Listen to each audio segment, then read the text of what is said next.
سجل ستين تربلا. أمس كنا سكتنا كي نوصل سيرين وان كبابو تكابنا شغل ماليو جتر الجول ما لما هجروا ما جتي دي كتونا ما هجاجو تكام ممدو من ليلة.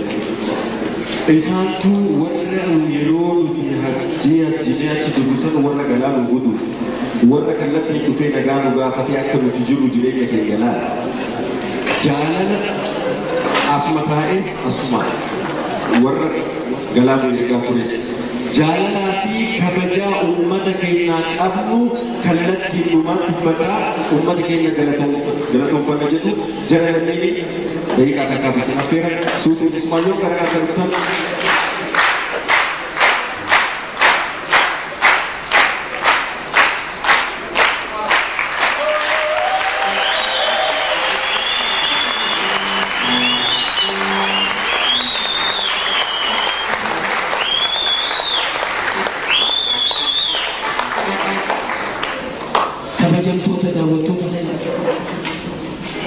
سجل ستين تربلا جل كامل هم بركة سجل تمي شريط من إذا خيسة من كجنيا قالوا لما نخينا تكوك أبو نراد أشتي ورين غرغر تاني تونس بدرة وجين توري أراد ترجعان كان الدنيا رجعت تزرع جدا كاكا بس الدنيا فا كاكا غرمويا نفا إسان ده namoonni biraatis akkasumas kan diinni dhabamsiisee baay'eetu jira.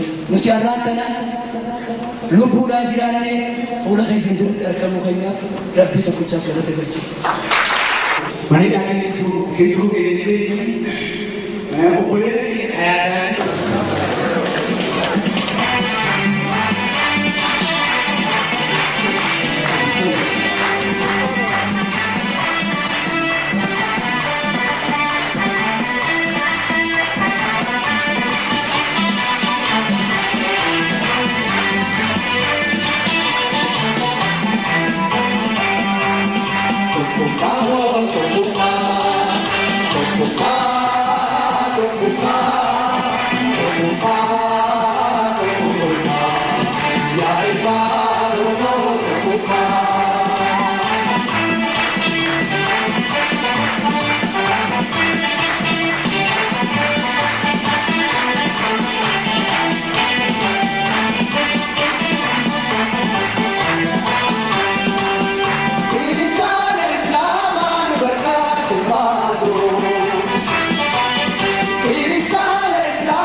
أسجون دكتور كمتشو باي سانجلا توفر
jaalatamtoota kabajamtoota sabboontoota Oromiyaa ilmaan abbaa gadaa martinuu baga nagaadhaan bara haaraa 2008 keessa baga nagaan dhuftan.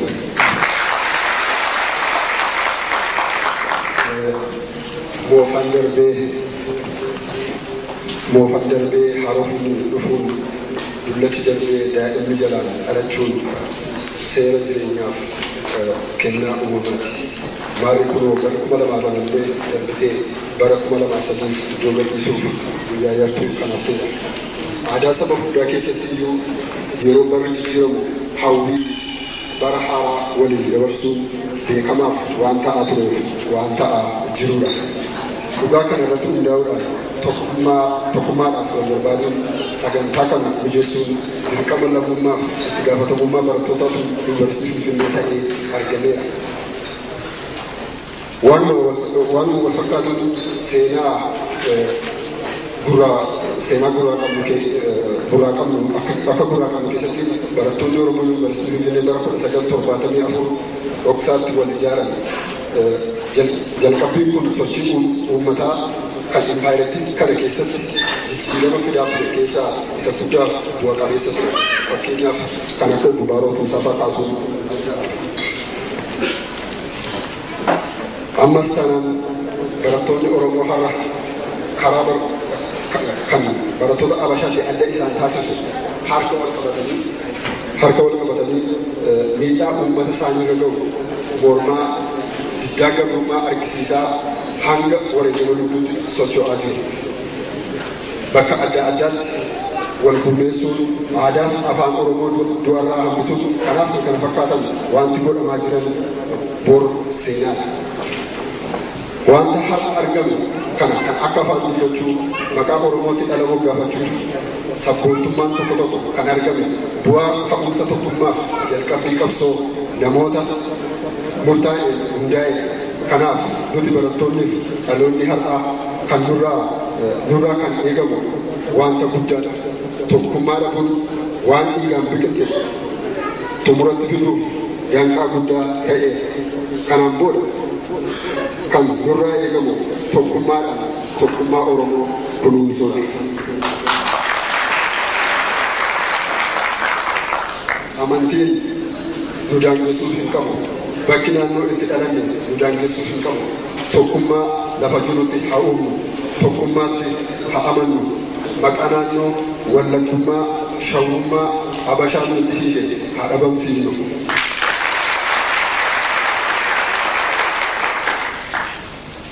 Haqa dhugaadhaaf haa qabsoofnu. Tokkummaan bilisummaa haa fiddu. Uummanni keenya nu waliin haa hiriiru. Waan danda'u tokkummaa barattootaa haa tumsu.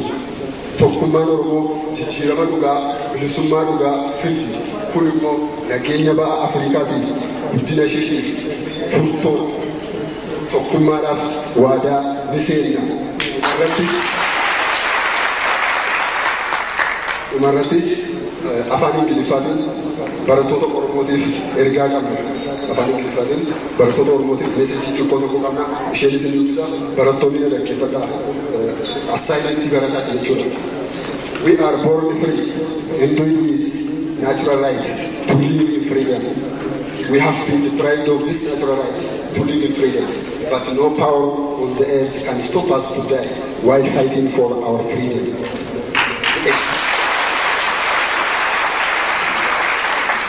The existing reality is compelling us to rally around the above slogan. Unless and otherwise, this new generation is really to unite. It is collective effort and exerted against its enemy. Unless and otherwise, this generation coordinates its movement effectively throughout the country. Unless and otherwise, the new generation understands perfectly the fate and the destiny of future Oromia, praying on his hands. Unless and otherwise, that this new generation stand up together and to discharge this historical responsibility with high dedication and a commitment to reach our ultimate goal. Our work toward Kusuma would be wrong and arduous.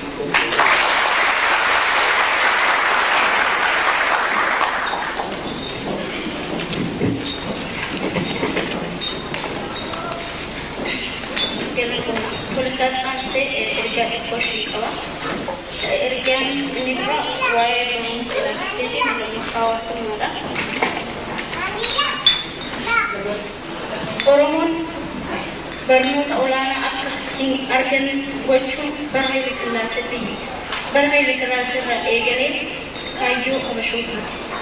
Oromoon barachuun dammaqinsa waan uumuuf kuni baay'ee isaan yaaddessa.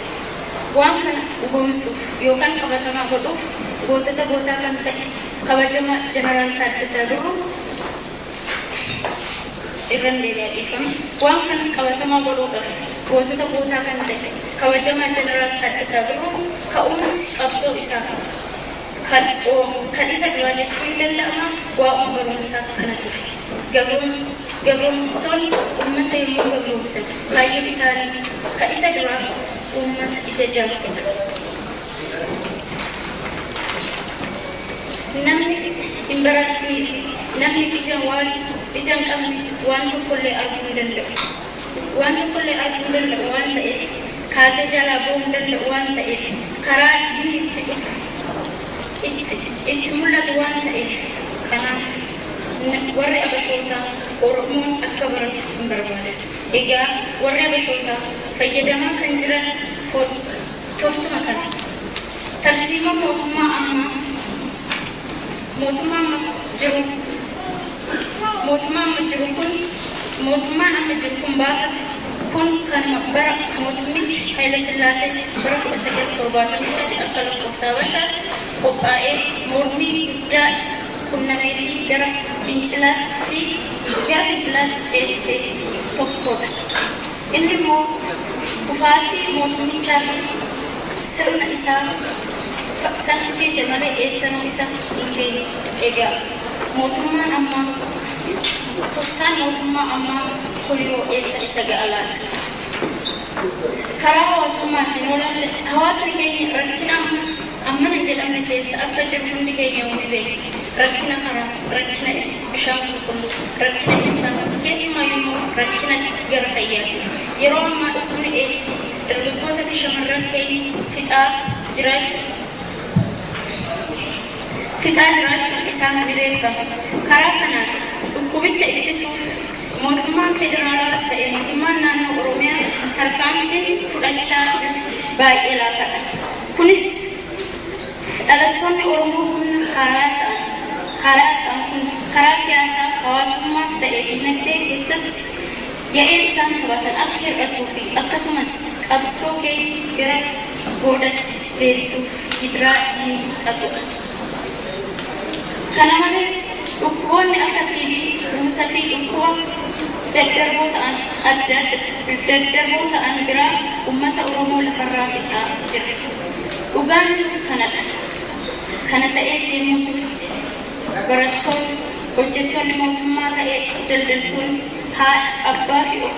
abbaa obboleessaa fi obboleettiin keenya gargaarsa keenya barbaadan waan ta'eef hundi keenya karaa dandeenyu waan qabnu akka isaan gargaaru dirqama sabummaa ta'a. Kanaafuu hundi keenya dirqama sabummaa keenya yaabaan galatoomna.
waraabuu baate jechaan laga baay'ee sana keessaa baatee jechaan miti.